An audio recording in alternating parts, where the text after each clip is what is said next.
30 years ago when I stepped into corporate America, my sense was that faith and work were very separate.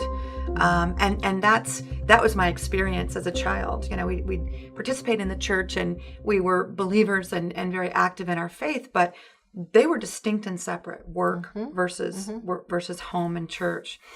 So as I came out of college and started working for this very large Fortune 100 company, that was my mental model. So I went into that role feeling compromised. And within the first couple of years, stepped back and had a real, not crisis of faith, but crisis of life. Is this what I'm supposed to be doing, God? God spoke to me and said, this is absolutely where I want you to be.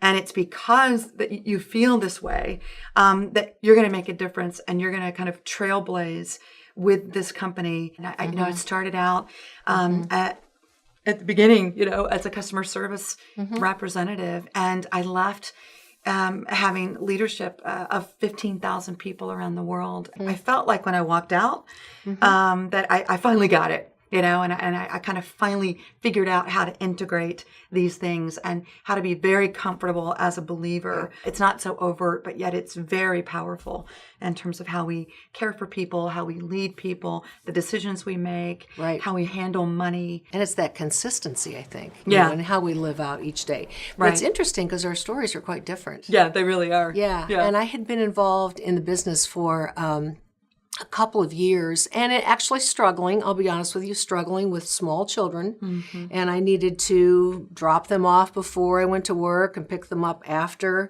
And my mother had been a stay-at-home mom, and I was conflicted with, am I doing the right thing here? Being involved in the business, which I loved, but also am I doing the right thing as a mom? When I was just really sort of struggling with this and asking God, please be very clear to me what you want me to do. I went to work that day, and it was the first time we had ever had a fatality in our manufacturing facility. And my first thought was, whoa, I think God doesn't want me to be involved in the business. But through the day, my brother said, I think we need to go see Patty and the kids, and we need to set up some scholarships for the children.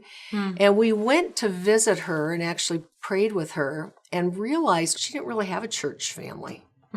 And we came back, and my brother said, and he just lost his wife to cancer not too long ago.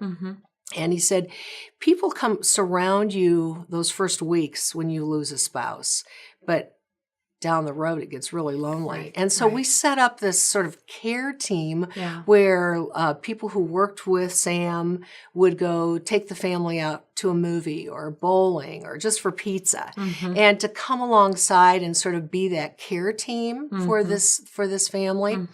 And that was really almost the changing point for me, where I realized, okay, as a leader in a company, we sometimes need to be the community. And how do we help people be their best, but also have an environment where they can grow and thrive and be the best that they can be? Yeah.